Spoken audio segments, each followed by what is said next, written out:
Bismillahirrahmanirrahim. Assalamualaikum warahmatullahi wabarakatuh.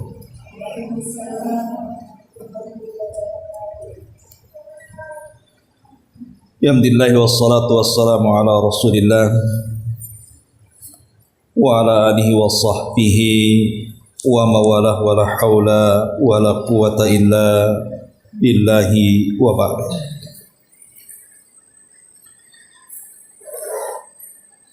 Lanjutkan kajian kita masih membahas kitab 175 Jalan Menuju Surga, dan kita masuk pada poin ke 22 pada halaman ke 71. Kita baca teksnya dulu baru kita jelaskan. Pengarang mengatakan di sini keutamaan bersalawat kepada Nabi sallallahu alaihi wasallam. Nabi sallallahu alaihi wasallam bersabda, "Man shalla alayya salatan wahidatan sallallahu alaihi ashra salawatin wa huttat anhu asyru khati'atin wa rufi'at lahu asyru darajatin." Barang siapa yang bersalawat kepadaku, kata Rasul, satu kali saja, niscaya Allah akan bersalawat kepadanya 10 kali salawat. Dihapuskan darinya 10 dosa dan ditinggikan baginya 10 derajat. Kemudian Nabi SAW juga bersabda, "Man shalla alayya hina yusbihu ashran wa hina yumsi ashran adrakathu syafa'ati yaumal qiyamah." Barang siapa yang bersalawat kepadaku 10 kali ketika dia memasuki waktu pagi dan sore hari, niscaya pada hari kiamat syafaatku akan datang kepadanya. Dan Nabi SAW juga bersabda, "Aulan nasi bi yaumal qiyamati aktsaruhum alayya salatan." Orang yang paling utama untuk mendapatkan syafaat pada hari kiamat, mereka adalah orang yang paling banyak bersalawat kepadaku. Ada seorang laki-laki berkata, "Wahai Rasul, bagaimana pendapatmu jika aku menjadikan seluruh salawatku untukmu?" Maksudnya dalam doa-doanya. Maka beliau menjawab, "Jika demikian, Allah akan memberikan kecukupan bagimu dalam hal-hal yang kamu inginkan, baik dari urusan duniamu ataupun urusan akhirat." Ma'asyiral muslimat yang dimuliakan Allah Subhanahu wa taala, ini pembahasan yang sangat penting karena berkaitan dengan kecintaan kita kepada Nabi kita Muhammad sallallahu alaihi wasallam, di mana bentuk kecintaan kita kepada Nabi itu banyak. Salah satunya adalah memperbanyak salawat dan membumikan salawat. Al-Imam Al-Ghazali menyebutkan sebuah kaidah di dalam kitabnya Ihya Ulumuddin.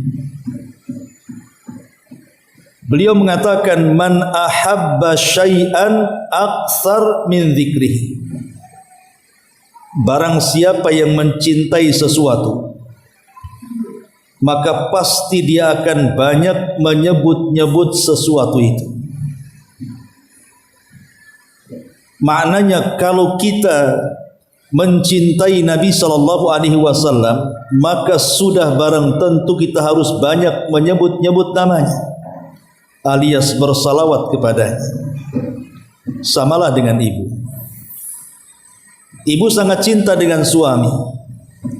Tidak mungkin kalau ngobrol sesama ibu-ibu, ibu pula menyebut-nyebut suami tetangga kan.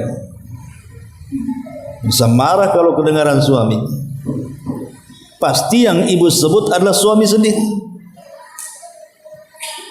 Bahkan kalaupun ada yang menjelek-jelekan karena kita sayang dengan suami kita, terkadang kita akan membela habis-habisan karena tanda cinta kita kepada pasangan. Lah menyebut-nyebut suami tidak sama dengan menyebut-nyebut Nabi.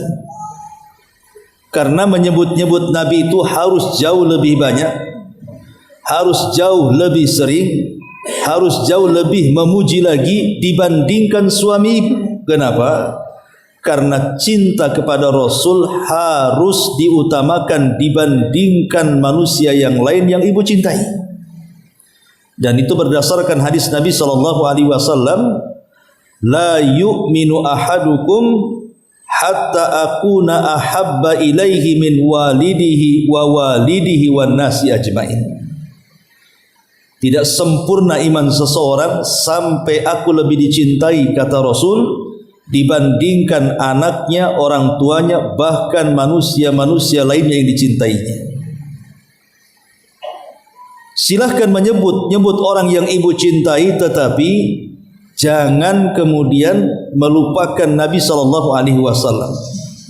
Maka sebut-sebutlah Nabi kita harus jauh lebih banyak dibandingkan menyebut anak kita, menyebut orang tua kita, bahkan menyebut pasangan kita, bahkan orang-orang yang pernah berjasa kepada kita.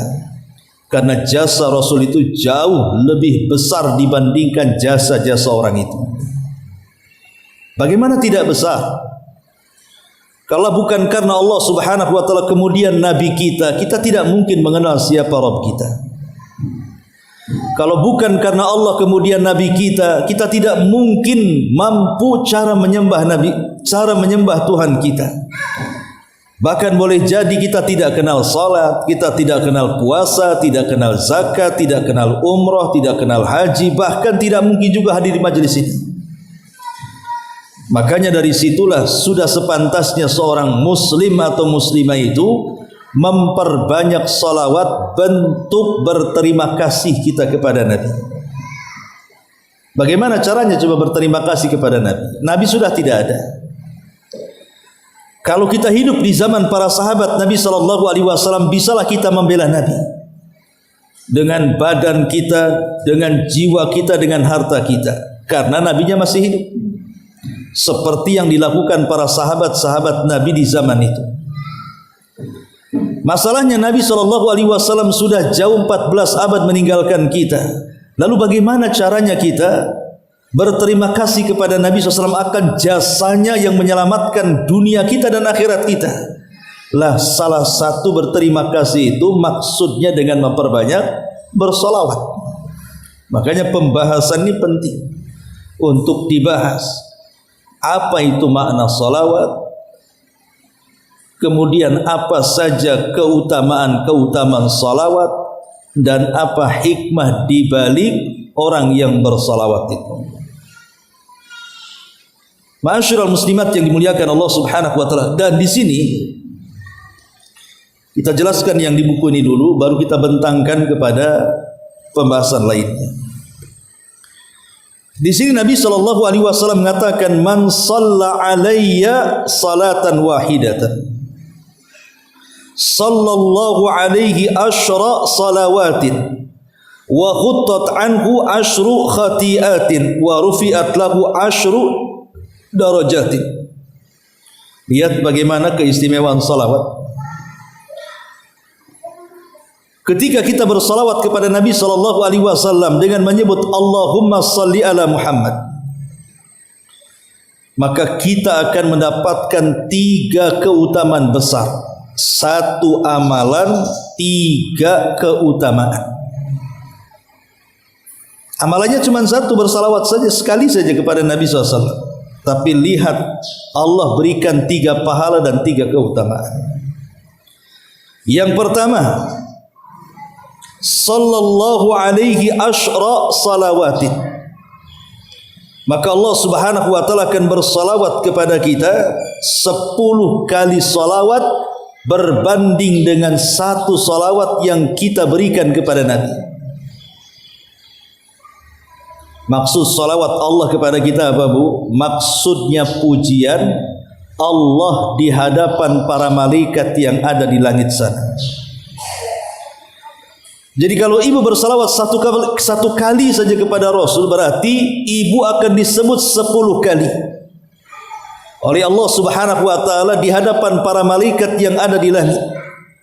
Allah akan memuji ibu di hadapan malaikat Jibril, di hadapan malaikat Mikail, di hadapan malaikat Israfil, di hadapan para malaikat pemikul arasy dan malaikat-malaikat mulia yang lainnya yang ada di langit sana. Makhluk yang sangat dekat dengan Allah Subhanahu wa taala. Bayangkan salawat 1 kali kita sudah menjadi selebritis langit. Nama ibu itu disebut-sebut Allah dan dipuji-pujinya di hadapan para malaikat. Kalaulah seandainya nama ibu disebut oleh Bapak Presiden Prabowo, sebut nama ibu itu dalam pidato nasional, diliput sama TV-TV, live di YouTube, di Facebook, Instagram, semua nge-live. Nama ibu diulang-ulang berkali-kali, Bu. Akhirnya viral atau viral. Mungkin ini sebuah kebanggaan. Itu baru presiden yang memuji-muji kita, presiden yang ada di negeri kita, kan? Bagaimana pula kemudian kalau seandainya cakupan yang lebih luas dibandingkan Indonesia? Pamannya nama ibu disebut-sebut 10 kali dan dipuji oleh presiden-presiden dunia yang besar-besar itu negaranya. Masuk televisi dunia, makin bangga lagi. Kalau seandainya dipuji makhluk saja, ada kebanggaan tersendiri. Bagaimana pula yang memuji kepada kita itu adalah Rabbul makhluk, Rabb yang menciptakan makhluk itu sendiri, Rabb yang menciptakan orang yang memuji kita. Tentu harusnya jauh lebih bangga dibandingkan dipuji oleh makhluk yang sesama makhluk sifatnya. Coba bayangkan 1 kali salawat terkenalah ibu di langit. Macam mana kalau ibu dalam sehari itu bisa ratusan kali salawat? Maka ratusan pula nama ibu dipuji-puji Allah di hadapan para malaikat. Ini yang pertama. Kemudian yang kedua, wa khuttat anhu asyru khati'atin. Maka akan mendapatkan keutamaan yang kedua, dihapuskan dari diri kita ini 10 dosa. Saya, ibu atau siapapun dalam satu hari itu pastilah melakukan dosa, Bu. Tidak mungkin tidak melakukan dosa. Entah dosa mata, dosa telinga, dosa lisan, itu yang paling banyak ya. Entah dosa cara berpikir yang buruk dan begitu seterusnya. Pastilah kita ini berlaku dosa setiap harinya. Bahkan setiap menitnya mungkin. Lah, dosa-dosa yang kita lakukan hari-hari itu kita bisa hancurkan dalam satu hari yang sama. Jangan ditumpuk-tumpuk. Karena bagaimanapun Umar bin Khattab radhiyallahu anhu mengatakan la saghirata ma'al istimrar wala kabirata ma'al istighfar. Tidak ada dosa kecil kalau ditumpuk itu jadi besar. Bahkan tidak ada dosa besar kalau digempur dengan istighfar. Lah, untuk supaya dosa-dosa yang kita lakukan sehari-hari itu, entah dosa pandangan, dosa pendengaran, dosa lisan, dosa hati dan begitu seterusnya, kita bisa bersolawat kepada Nabi sebagai bentuk penghapusan supaya balance. Satu sisi kita berbuat dosa, sisi lain kita gempur dosa itu dengan solawat. Sehingga kalau itu kita lakukan, kan enak, setiap hari kita tidak punya dosa akhirnya. Daripada ditumpuk-tumpuk, ya kalau sempat tobat, kalau sempat mati. Makanya lihat bagaimana keutamaan salawat, wa quttat anhu asyru khati'atin. Cukup sampai di sini? Tidak, ada keutamaan yang ketiganya. Wa rufi'at lahu asyru darajatin. Maka akan diangkat baginya. Maksudnya kedudukan dia, tingkatan dia di mana? Di sorga nanti. Boleh jadi mungkin secara amalan kita ini kurang, tidak pantaslah kita mendapatkan imbalan di sorga dengan tingkatan-tingkatan kita tertentu. Rupanya dengan orang yang memperbanyak salawat itu tanpa sadar di sorga kita ini, rupanya diangkat pula derajat kita, ditinggikan pula tingkatan di sorga tempat-tempat duduk kita di sana.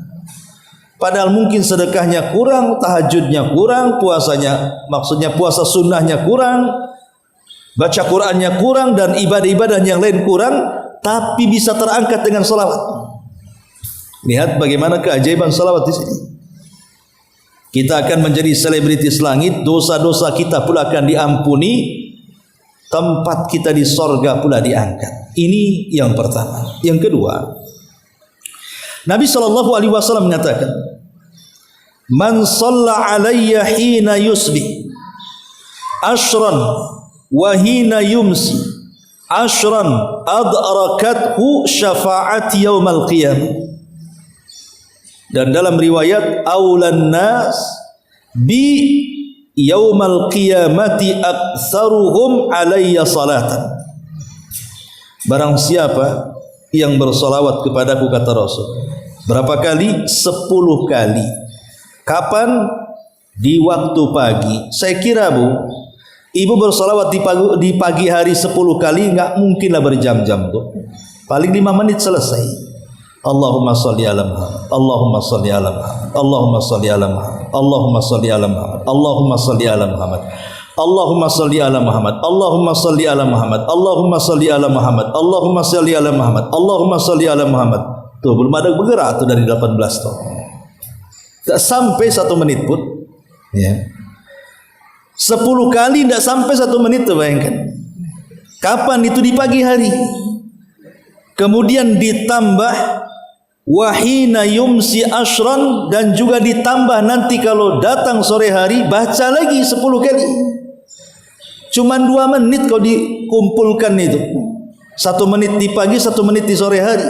Tapi lihat Bu, bagaimana Rasul mengatakan adrakathu syafa'ati yaumal qiyamah.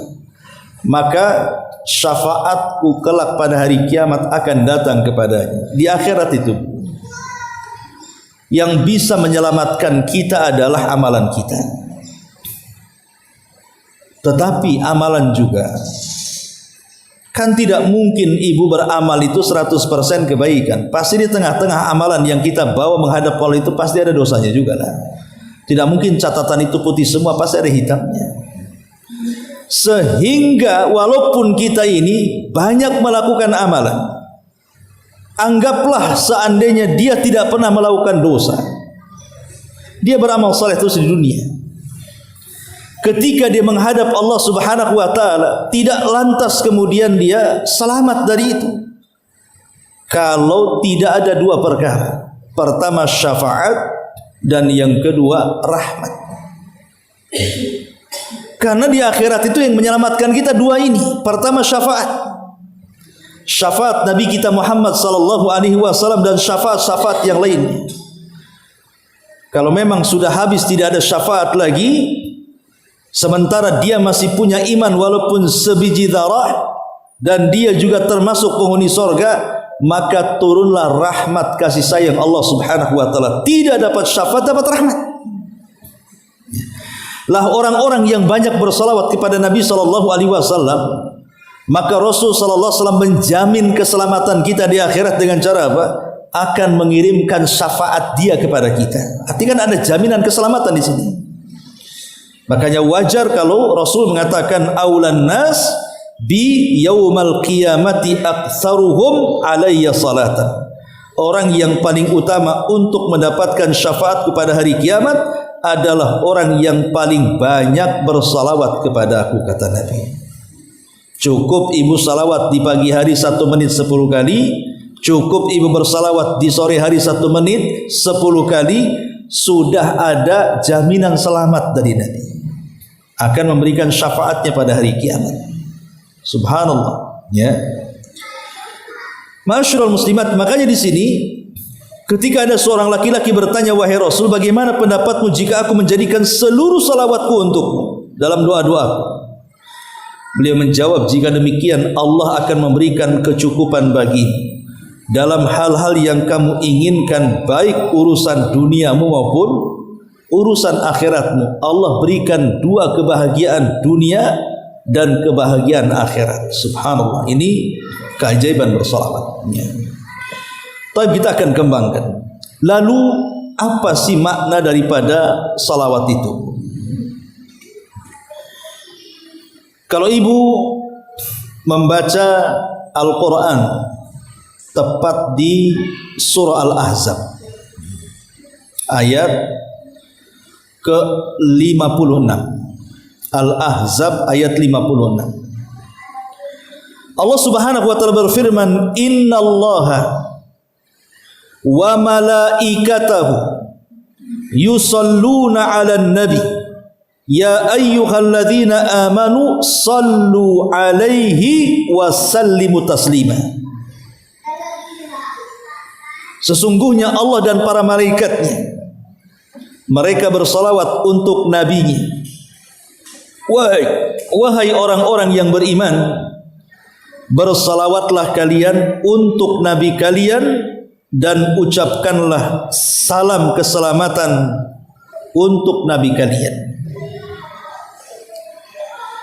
Dalam ayat ini, kalau seandainya Allah Subhanahu wa taala bersalawat kepada nabi kita, bahkan para malaikat-malaikat Allah juga bersalawat kepada nabi kita, lalu kenapa kita tidak bersalawat kepada nabi kita? Allah dan Rasul, para malaikat ini bersalawat, maka kita harus lebih bersalawat, karena malaikat-malaikat Allah pun bersalawat kepada nabi kita Muhammad SAW. Lah dalam surah Al-Ahzab 56 ini Allah menyebut dua kata. Pertama yusallun, dan yang kedua wasallimu taslima.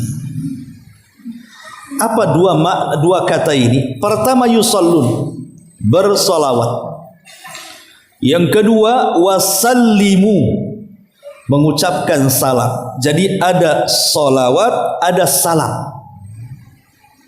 Kalau kita membaca hadis Nabi, selalu kita katakan qala an-nabiyyu sallallahu alaihi wasallam. Di sini ada dua kata, salawat dan salam, dan itu harus senantiasa bergandengan. Jadi kalau kita bersalawat kepada Rasul, ucapkan juga salam. Lalu apa makna salawat dan makna salam? Ini penting. Kenapa, Bu? Karena kalau kita paham ya apa yang kita ucapkan, maka kita terangsang untuk lebih banyak bersalawat kepada Nabi. Karena kita sudah paham maknanya, paham tujuannya. Tapi kalau orang bersalawat kepada Rasul atau mengucapkan salam, tidak paham maknanya, lama-lama bosan karena tidak paham apa itu makna di balik salawat dan salam itu. Makanya penting memahami sebuah kalimat itu, supaya kalau kita ini mengamalkan salawat itu betul-betul mengamalkannya dengan ilmu, bukan karena taklid ikut orang bersalawat, saya pun bersalawat. Itu beda nilai di hadapan Allah. Ibu kalau bersalawat karena ilmu, karena pengetahuan, seperti habis ngaji begini, akhirnya ibu tahu oh makna salawat apa, makna salam apa, kemudian ibu praktekkan. Itu berbeda dengan orang-orang awam yang tidak pernah hadir di majelis ilmu, tidak tahu itu makna salawat. Pokoknya kata ustaz bersalawat, salawat saja dia. Beda. Karena amalan itu, saya contohkan saja yang lain, salat. Ya. Orang salat dan dia salat itu karena ilmu. Memang dia pelajari mulai dari takbiratul ihramnya seperti apa, bacaannya seperti apa, sampai salamnya seperti apa. Dia pelajari, dia ngaji, dia baca. Kemudian dia praktikkan dan dia amalkan pengetahuannya, maka dia akan dapat dua keutamaan. Pertama, menggugurkan kewajibannya. Yang kedua, mendapatkan pahala besar dari sholat. Tapi kalau seandainya orang itu mengamalkan sholat itu hanya ikut-ikutan saja, dia tidak tahu ilmunya. Orang ke masjid ikut ke masjid, orang takbir ikut takbir, orang ruku ikut ruku, dan begitu seterusnya sampai orang salam ikut salam. Dia tidak paham salat yang dilakukannya itu, cuma ikut-ikutan saja. maka dia cuma dapat satu. Apa itu? Menggugurkan kewajiban tapi tak dapat pahala. Akhirnya kan rugi jadi ibadahnya. Lelah letih tapi tak dapat pahala. Ibaratnya seandainya ibu bekerja kepada saya nggak pernah digaji, kan rugi jadinya. Lah bacaan salawat itu seperti itu. Kalau ibu membaca salawat karena ilmu, insya Allah di balik bacaan salawat ibu itu ada pahalanya dan ada keutamaan yang besar. Tapi kalau hanya bersalawat saja, ya itu bentuk cinta kita kepada Nabi. Tapi apakah akan dapat pahala seperti orang bersalawat tanpa ilmu? Ini kan sebuah pertanyaan. Ya. Baik, kita akan kupas apa salawat dan apa itu salam. Di dalam surah Al-Ahzab ini 56 di sini. Di sini ada kata-kata innallaha wa malaikatahu. Sesungguhnya Allah dan para malaikatnya mereka bersalawat. Yang dimaksud salawat Allah kepada Nabi, di mana Allah Subhanahu wa taala memuji-muji nabinya. Jadi makna salat Allah kepada Nabi artinya Allah memuji Nabi kita. Memuji-muji Nabi kita dengan pujian yang baik. Itu salawatnya Allah kepada Nabi kita. Kemudian yang kedua, di sini ada kata-kata wa malaikatahu, dan juga para malaikatnya.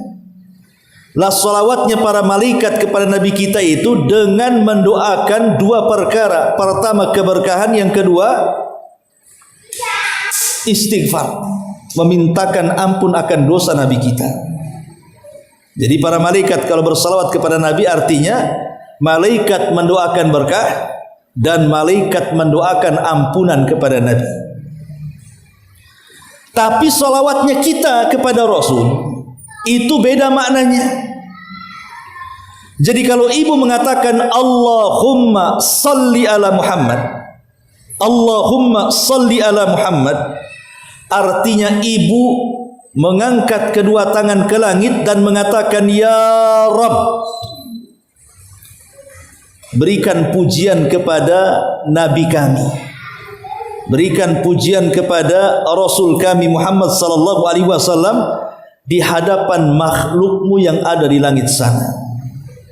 Jadi kita meminta kepada Allah agar Allah memuja-muji Nabi kita dengan pujian terbaik di hadapan para malaikat yang ada di langit sana. Pujilah Nabi kita ya Rabb di hadapan Jibril, di hadapan Mikail, di hadapan Malakul Maut, di hadapan seluruh malaikat termasuk Hamalatul Arsy dan malaikat-malaikat yang lain yang ada di langit. Dan itu bentuk apa? Bentuk adab. Sebenarnya tanpa diminta juga Allah sudah puji Nabi kita. Walaupun kita tidak mengatakan ya Allah pujilah Nabi kita, Allah tetap memuji Nabi kita kok. Karena Allah yang mengatakan wa innaka la'ala khuluqin azim. Lalu untuk apa kita meminta kepada Allah agar memuji-muji Nabi kita sementara walaupun kita tidak minta Allah sudah memujinya? Ini sekali lagi sebagai adab. Kita ini harus punya tata krama, punya adab, punya etika, bahwa Nabi kita ini sudah menyelamatkan kita dunia kita dan akhirat. Kita berterima kasihlah dengan cara apa? Minta kepada Allah, ya Allah puji Nabi kami di hadapan makhlukmu di atas sana. Jadi itu bentuk adab terima kasih artinya. Sebab kalau seandainya walillahil matsalul a'la ya, seandainya saya berbuat baik sama ibu, pokoknya saya bantu saja ibu itu, apapun keluhan kesusahan ibu saya bantu, pasti ibu akan berterima kasih kan kepada saya. Karena mungkin tidak berterima kasih, pasti akan berterima kasih dan pasti akan memuji-muji kan, memuji-muji orang yang sudah berbuat baik kepada kita, pasti itu akan dipujinya. Lah kepada sesama makhluk saja ada orang berbuat baik kepada ibu, ibu puji habis tuh orang yang berbuat baik karena dia betul-betul berbuat baik segalanya. Pamannya dia ngasih modal sama ibu, ngasih rumah, ngasih kendaraan, anak-anaknya disekolahkan gitu kan. Ini urusan dunia bu ya. Itu saja pujian itu sudah luar biasa mengalirnya kepada orang berjasa kepada kita. Lah Nabi ini lebih daripada itu. Dia bukan cerita dunia, dia menyelamatkan kita, dunia kita dan akhirat kita diselamatkan. Maka harus lebih lagi kita memuji Rasul dengan cara apa? Meminta langsung. Yang memuji bukan kita, tapi yang memuji itu Allah langsung, supaya dapat penghargaan yang luar biasa. Jadi ini bentuk adab, itu makna salawat kita kepada Nabi. Kita meminta kepada Allah agar Allah memuja-muji dengan pujian yang indah Nabi kita di hadapan para malaikat. Ini makna salawat. Yang kedua, makna salam. Kita sering menyebut kalimat sallallahu alaihi wasallam. Apa makna salam itu? Makna salam itu artinya keselamatan. Salam itu artinya keselamatan. Artinya kita mendoakan kepada Allah akan keselamatan Nabi. Saya ulang-ulang, Bu. Walaupun kita tidak mendoakan selamat kepada Nabi, Nabi itu sudah selamat loh. Tapi kenapa kita meminta kepada Allah supaya Allah menyelamatkan Nabi kita?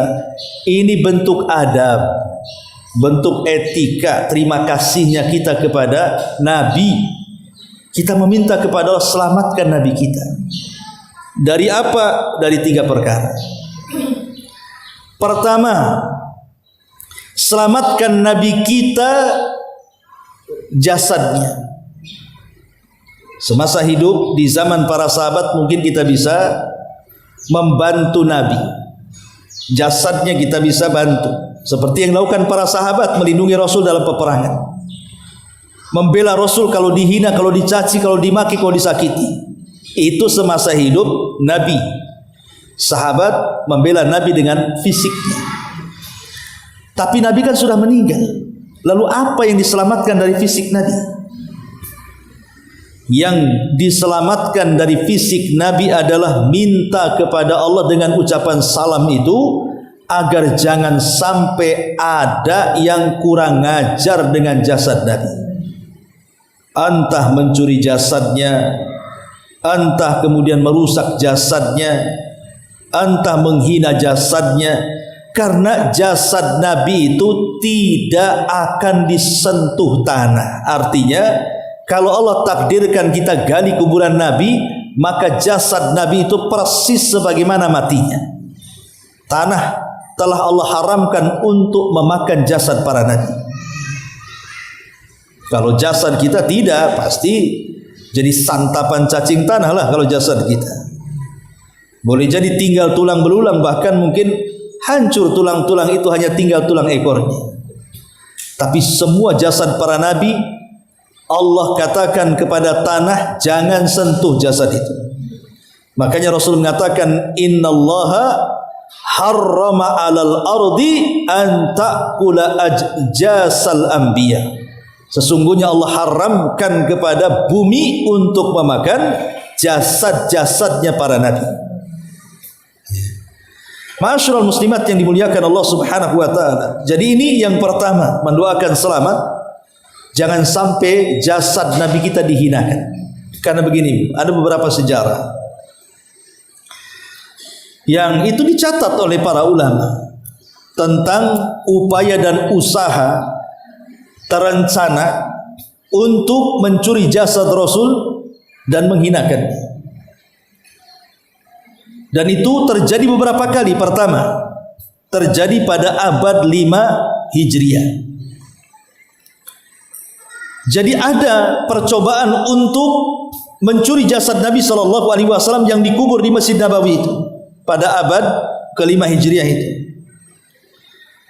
Jadi ada seseorang namanya Abu Fatuh Hasan bin Ja'far bersama dengan pasukannya menuju Madinah.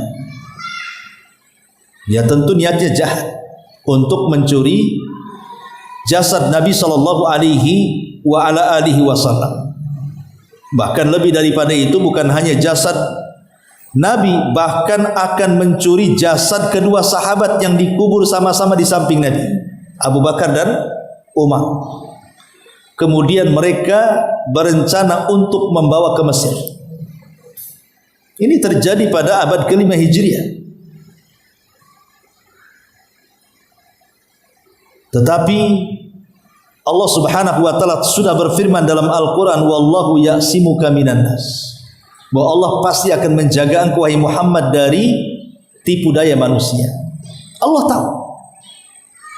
Ketika betul-betul pasukan itu kemudian merangkak ke arah Madinah dan hendak mengeluarkan jasad Nabi dan kedua para sahabatnya, Abu Bakar Siddiq radhiyallahu dan Umar, dan hendak membawa ke Mesir, setibanya mereka di Madinah, ketika hendak melaksanakan tugas laknatnya, tiba-tiba Allah guncangkan bumi. Sekali guncang kaget mereka, kemudian bertiup angin kencang. Karena mereka ketakutan, akhirnya pulang lagi ke Mesir. Ini terjadi di zaman siapa? Abu Futuh Hasan bin Ja'far, yang diutus oleh kerajaan Ubaidillah. Ya. Kemudian yang kedua, itu juga terjadi tapi sudah jauh, sekitar tahun 557 Hijriah. 500 apa sebelumnya, ya, sebelum tahun itu juga pernah terjadi percobaan di mana ada orang namanya Al-Hakim Al-Ubaidi. Al-Hakim Al-Ubaidi. Awalnya dia mengutus orang, yang pertama kan Abu Futuh Al-Hasan bin Ja'far, tapi kan kemudian balik lagi ke Mesir. Dia penasaran nih, Al-Hakim Al-Ubaidi ini diutusnya lagi orang untuk berusaha menggali kuburan Rasul dan mengambil dua jasad sahabatnya, dan ingin dibawa ke Mesir lagi. Jadi sudah dua kali percobaan tuh. Tapi qadar Allah. Jadi saat mereka sedang menggali, maksudnya berusaha untuk membuat terowongan yang sampai ke jasad Nabi, karena mereka menyewa beberapa tempat yang dekat dengan Masjid Nabawi. Kemudian dari rumah sewaan itulah mereka buat terowongan tuh. Anehnya tidak dicurigai pula kan begitu. Tetapi ketika mereka sudah dalam, hampir dekat dengan kuburan Rasul, mereka dalam terowongan itu melihat cahaya yang menyilaukan. Bahkan ada suara-suara yang berteriak-teriak dan mengatakan, wahai manusia, kuburan Nabi kalian telah digali orang. Seolah-olah ada bisikan-bisikan bahwa kalau mereka tetap menggali maka akan diketahui manusia. Akhirnya mereka pun kemudian lari, tetapi kemudian tertangkap dan mereka dibunuh semuanya. Ini kan sudah ada upaya nih, ya. Kemudian juga yang ketiga, pada tahun 557 Hijriah, di masa Sultan Nuruddin Az-Zanki, jadi juga masih ada juga rencana untuk pengambilan jasad Nabi SAW. Lah pencurian ini dimotori oleh orang Nasrani, dimotori oleh Raja Nasrani dengan cara bekerja sama dengan orang-orang Maroko, orang-orang Maghrib. Kemudian mengutus dua orang untuk berpura-pura mengambil penginapan di sekitar Masjid Nabawi, kemudian menggali terowongan. Ya, jadi sama saja cara mereka hendak mencuri itu, karena mereka kan tidak mungkin langsung masuk ke Masjid Nabawi kan. Otomatis kan mereka harus jalurnya jalur bawah. Harus membuat terowongan yang mengarah ke kuburan Nabi. Tapi entah apa ceritanya, Sultan Nuruddin Az-Zanki ini dia bermimpi. Dalam mimpinya dia berjumpa dengan Nabi SAW, seolah-olah Nabi berpesan agar dia membawa pasukan ke Madinah dan menyelamatkan kuburan Nabi-Nya. Maka betul kemudian dia pun membawa pasukan besar ke Madinah, akhirnya berhasil menangkap dua orang ini, kemudian juga dieksekusi mati. Ini juga yang ketiga terjadi seperti itu. Kemudian juga yang keempat pernah juga terjadi. Percobaan yang keempat ini, jadi ada segerombolan orang-orang Nasrani dari Syam. Jadi mereka berangkat dari Mesir melewati Laut Merah menuju Hijaz, dan membuat banyak kerusakan dan sepanjang jalan membuat kerusuhan, kadang-kadang membajak kapal. Pokoknya memang mereka para preman, orang jahat. tapi jumlah mereka cukup banyak. Lah, misi mereka juga sama, berniat menuju kota Mekah, kemudian dari Mekah ke Madinah, dan berniat mengeluarkan jasad Nabi. Tetapi kemudian ada yang mengatakan pimpinannya adalah Al-Lu'lu'. Tapi Allah takdirkan kemudian mereka disergap oleh kaum muslimin, ditawan, sebagian dibunuh dan sebagian dipenjara. Lah, dari 4 kali percobaan, mungkin lebih daripada 4 ya. Ini yang dicatat sejarah saja. Di sini menunjukkan bahwa ada upaya-upaya dari orang-orang kafir itu untuk apa? Menyakiti Nabi kita Muhammad SAW. Dengan cara apa? Menggali kuburannya, mengambil jasadnya, dan hendak menghinakan. Makanya karena ada upaya-upaya menyakiti jasad Rasul kita, sudah sewajarnya kita ini sebagai umatnya mendoakan kepada Allah supaya jasad Nabi kita itu diselamatkan. Bisa dipahami di sini? Ini makna salam yang pertama. Ya. Adapun makna salam yang kedua, maksudnya ketika kita mengatakan sallallahu alaihi wasallam, jadi makna salam meminta keselamatan kepada Allah atas Nabi kita itu maksudnya bukan nabinya, tetapi ajaran yang dibawa nabinya. Islam inilah kita meminta kepada ya Allah, selamatkan agama yang dibawa Nabi kita Muhammad SAW dari penyimpangan. Selamatkan agama kita dari penyelewengan, baik dalam penyimpangan akidah, ibadah ataupun muamalah. Minta kepada Allah agar agama kita dijaga oleh Allah Subhanahu wa taala. Diselamatkan agama yang sudah dibawa oleh Nabi kita Muhammad SAW dengan keringat dan darahnya. Ini makna yang kedua.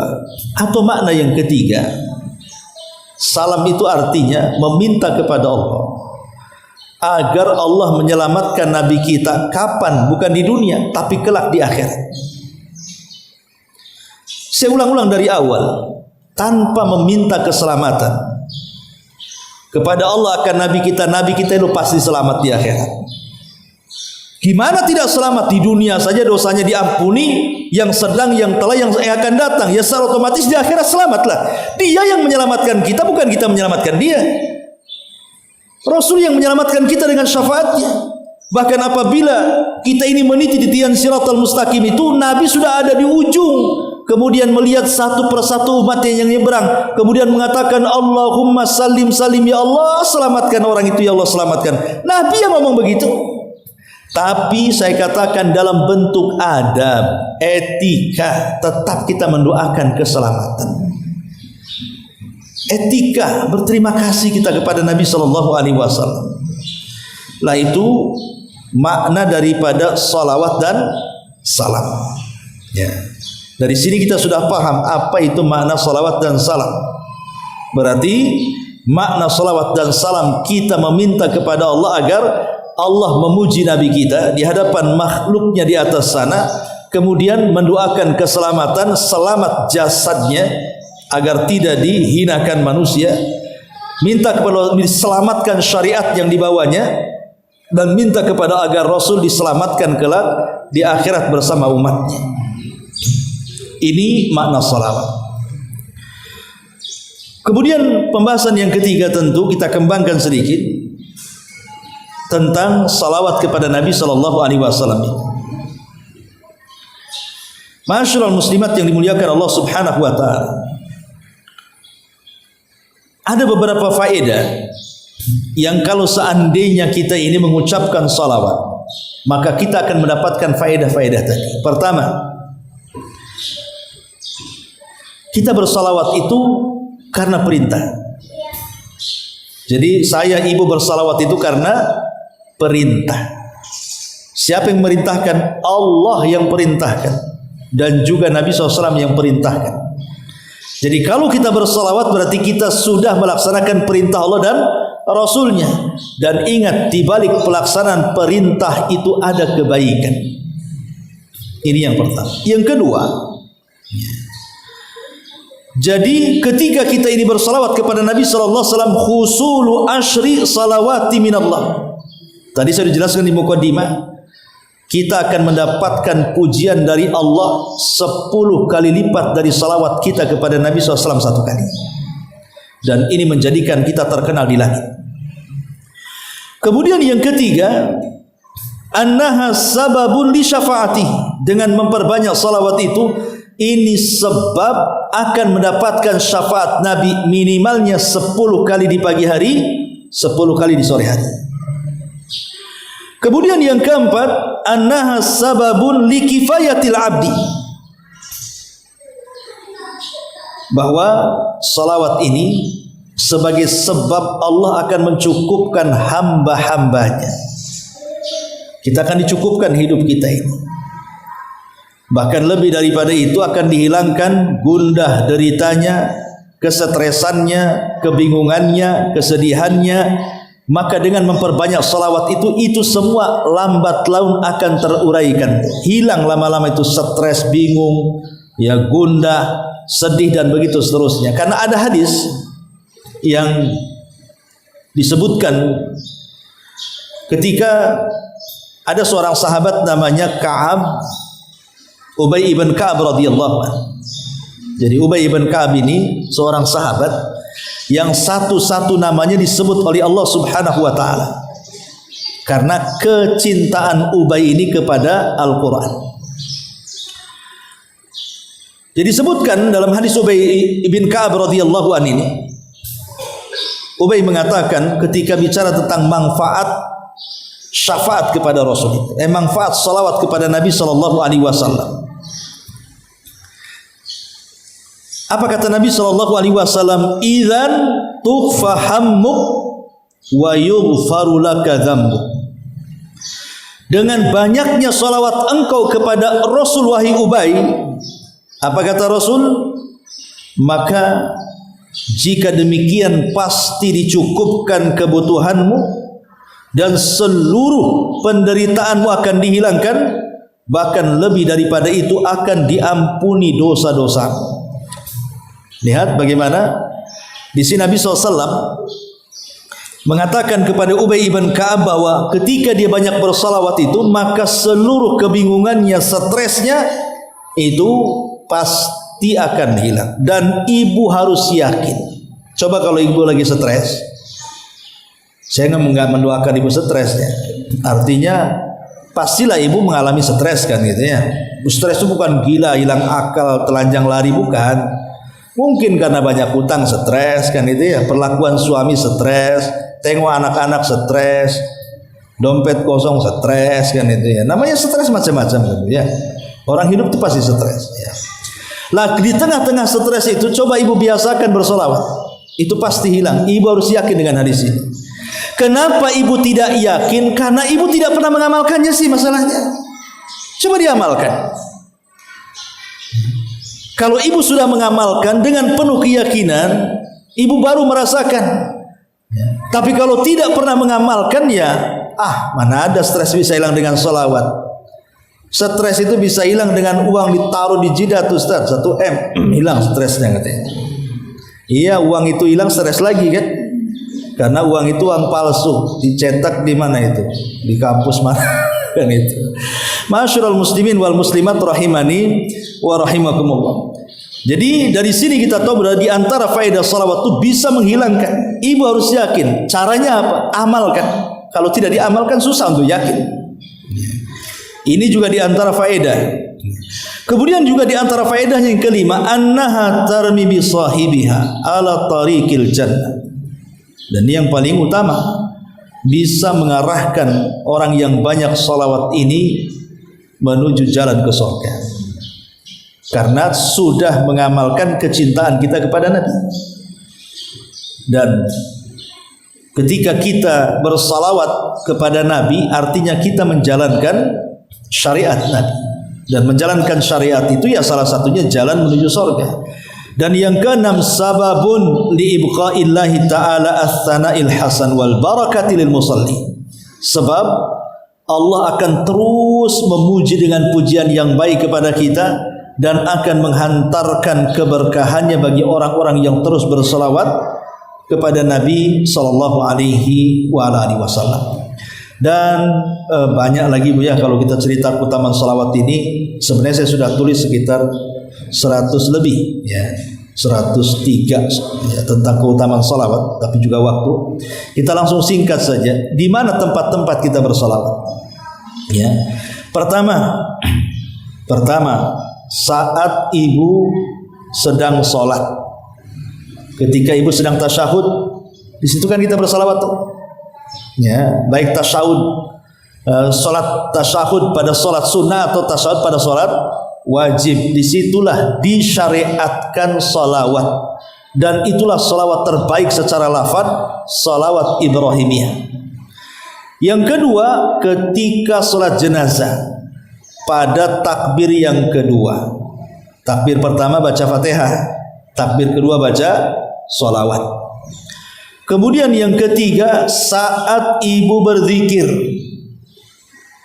Saat ibu berzikir di pagi hari, namanya zikir pagi, zikir petang, disitulah disyariatkan bersalawat 10 kali di pagi hari dan 10 kali di sore hari. Kemudian yang keempat, ketika ibu masuk masjid ataupun keluar masjid. Karena Rasul mengatakan, idza dakhaltal masjid faquli bismillah wassalamu ala rasulillah. Allahumma salli ala Muhammad wa ala ali Muhammad waghfir lana wa sahhil lana abwaaba rahmatik. Fa idza faragta faquli mithla dzalik ghaira an qauli wa sahhil lana abwaaba fadlik. Jadi sunahkan kalau ibu tadi masuk masjid atau keluar masjid bersolawat dengan cara ibu mengatakan bismillah, kemudian wassalamu ala rasulillah. Allahumma sholli ala Muhammad, Allahumma ftahli abwaba rahmatik. Itu kalau masuk. Kalau keluar ya bismillah, Allahumma sholli ala Muhammad atau assalamu ala rasulillah, kemudian Allahumma ftahli abwaba fadlik. Keluar ya. Kemudian juga yang kelima, ketika ibu dengar azan. Ketika ibu dengar azan, maka ibu kan membaca doa setelah azan. Itu kan ada salawatnya di situ. Kemudian yang nomor 6, saat ibu berdoa, bahkan di antara perkara yang bisa mengijabah doa itu salah satunya bersalawat. Kalau doa tidak bersalawat justru tidak akan diijabah. Jadi salawat itu salah satu lafaz yang bisa mengijabah doa. Makanya ketika ibu berdoa jangan lupa memuji Allah, kemudian bersalawat kepada Nabi, baru meminta sesuatu kepada Allah. Kemudian yang nomor 7, di hari Jumat. Kalau di hari Jumat mau laki-laki perempuan sunnah bersalawat kapan saja, yang penting hari Jumat, mau paginya, mau siangnya, mau sorenya, mau malamnya, yang penting di hari Jumat itu sunnah bersalawat kepada Nabi sallallahu alaihi wasallam. Kemudian yang ke-8, ketika khutbah, baik khutbah besar ya, kata khutbah Jumat, khutbah Id, khutbah istisqa, ini bagi seorang khatib, maka bersalawat kepada Nabi sallallahu alaihi wasallam. Atau ketika ibu selesai dari majelis, ini habis kajian nih ya, atau mungkin ibu bermajelis apa sajalah, namanya majelis itu kan bisa bicara dunia, bisa bicara akhirat. Kalau sekarang kan bicara akhirat nih. Mungkin satu kali ibu bermajelis dengan kawan-kawan, mungkin bicara arisan, bicara kuliner kan itu ya, bicara kesukaan dan begitu seterusnya. Kalau mau pulang selesai, itu disunahkan juga bersalawat. Ya, Allahumma sholli ala Muhammad. Kemudian baca doa kafaratul majlis kan itu. Dan yang ke-10, inda khitbatir rajulil mar'ah fin nikah, dan ketika mengkhitbah seorang laki-laki kepada seorang wanita saat pernikahan. Inilah 10 tempat sangat disyariatkan bersalawat kepada Nabi sallallahu alaihi wasallam. Taib sampai di sini. Sebelum saya tutup, silakan kalau ada yang mau bertanya. Macam-macam salawat. Salawat yang terbaik secara lafaz adalah salawat Ibrahimiyah. Jadi ibu kalau memilih pujian yang terbaik, ya tentu kalau untuk Nabi kita kan kita kasih yang terbaik kan. Kalau bisa ketika bersalawat itu cari lafaz terbaik. Maka lafaz salawat terbaik adalah salawat Ibrahimiyah yang ibu bisa biasa baca dalam tasyahud itu. Itu lafaz terbaik dari semua salawat yang diajarkan. Allahumma salli ala Muhammad wa ala ali Muhammad kama sallaita ala Ibrahim wa ala ali Ibrahim innaka Hamidum Majid. Allahumma barik ala Muhammad wa ala ali Muhammad kama barakta ala Ibrahim wa ala Ibrahim innaka Hamidum Majid. Itu lafaz Bukhari. Ya. Inilah lafaz terbaik kalau ingin bersalawat kepada Rasulullah SAW. Salawatlah seperti ini, salawat Ibrahimiyah. Umpamanya ibu ingin membaca salawat 10 kali di pagi hari, pakailah salat Ibrahimiyah. Jadi sore hari juga begitu. Tapi kalaupun tidak sepanjang itu, maka ibu bisa cukup mengatakan Allahumma sholli ala Muhammad, itu paling pendek, atau sallallahu alaihi, ya. Jadi Allahumma sholli ala Muhammad. Adapun ada beberapa salawat yang bukan datang dari hadis-hadis Nabi, tidak juga lafadznya diajarkan oleh hadis-hadis Nabi, kemudian dirangkai sedemikian rupa, maka itu pun harus diteliti maknanya. Ya. Jangan asal ikut-ikutan bersalawat, tapi harus diteliti dulu maknanya. Karena salawat di masyarakat itu macam-macam. Ada salawat ini, salawat itu, salawat ini, salawat itu, macam-macam lah saya dengar itu. Ya. Maka harus dilihat dulu maknanya. Intinya itu apa? Kalau ada penyimpangan dalam makna yang menjerumuskan kepada syirik dan bid'ah dan penyimpangan yang lain, sebaiknya jangan dibaca. Ya, tapi sebenarnya Bu, Islam itu kan mengajarkan perkara yang mudah sebenarnya. Kata Abdullah bin Mas'ud radhiyallahu anhu, ittabi'u wa la tabtadi'u, ikut saja, tidak usah buat, itu sudah cukup. Kan Abdullah bin Mas'ud seorang sahabat mengatakan apa? Ikut saja, jangan buat, itu sudah cukup katanya. Lah Rasul sudah memberikan lafaz terbaik bagi kita, sudah itu saja kan begitu.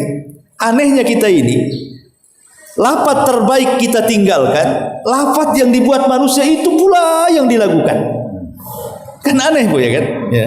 Ini Nabi ngasih tahu nih, ini lafaz terbaik salawat, Allahumma sholli ala Muhammad wa ala ali Muhammad kama shallaita ala Ibrahim innaka Hamidum Majid.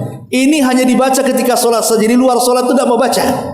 Tapi kalau salawat-salawat yang dinyanyikan itu dengan musik-musiknya, wah itu hari-hari dijadikan siulan ibu tuh. Seolah-olah itu pula yang paling afdal salawatnya kan. Nah ini kan bagi kita ini cukup yang ada, tidak usah yang buat-buatlah. Walaupun itu tanda cinta kepada Nabi alasannya. Justru tanda cinta kepada Nabi itu, ikut Nabi itu tanda cinta. Ya. Rasul mengatakan A, ya itu ikuti. Rasul mengatakan B, ya itu ikuti. Itulah tanda cinta. Karena memang sebaik-baik lafaz salawat hanya salat Ibrahimiyah. Ya paling rendah ya Allahumma sholli ala Muhammad kan. Wallahu a'lam. Baik, sampai di sini kalau ada pertanyaan kita tutup. Subhanaka wa bihamdika asyhadu an la ilaha illa anta astaghfiruka wa atubu ilaik. Allahu ta'ala alam. Assalamualaikum warahmatullahi wabarakatuh.